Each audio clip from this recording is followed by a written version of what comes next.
சென்னை தூய்மை பணியாளர்களுக்கு அறிவிக்கப்பட்டுள்ள வசதிகள் மாவட்டத்தின் பிற பகுதிகளுக்கும் விரிவுபடுத்த வேண்டுமா என்பது குறித்து எமது செய்தியாளர் ராஜசேகர் எழுப்பிய கேள்விகளுக்கு மரக்காணம் பகுதி தூய்மை பணியாளர்கள் தெரிவித்த கருத்துக்களை இப்போது பார்க்கலாம்.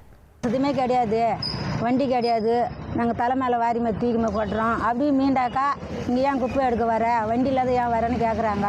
எதனா ஒரு டீ கேட்டால் கூட இங்கே என்ன கவர்மெண்ட்டில் சம்பளம் போடுறாங்க, எங்களை வந்து டீ கேட்குறேன்னு சொல்கிறாங்க.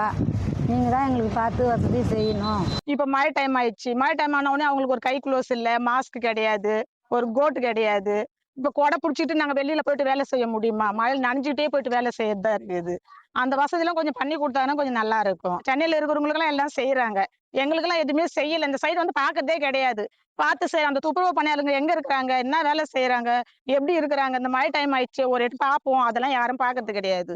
வந்து பார்த்துட்டு வந்து ஊர்ல செய்யற மாதிரி செஞ்சாங்கன்னா பரவாயில்ல. சென்னை பக்கம் செய்யற மாதிரி செஞ்சா கொஞ்சம் நல்லா இருக்கும் வசதியா எங்களுக்கு.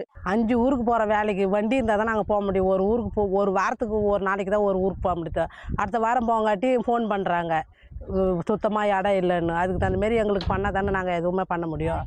வண்டியே இல்லை எங்களுக்கு. பஞ்சாயத்து நாங்கள் 5 பேர் சார், 5 பேர் இருக்கிறோம். ஒருத்தர் தூய்மை காவலர், 3 பேர் துப்புரவு பணியாளர், ஒருத்தர் துப்புரவு பணியாளர், 3 பேர் தூய்மை காவலர் இருக்கிறோம். இப்போ ஒரு மோடிட்டு ஒரு ஆள் போட்டுக்கிறாங்க. இத்தனை பேரும் நாங்கள் ஒரு ஊருக்கு போனால் ஒரு ஊருக்கு மறாவது வரணும் போகிறோம்.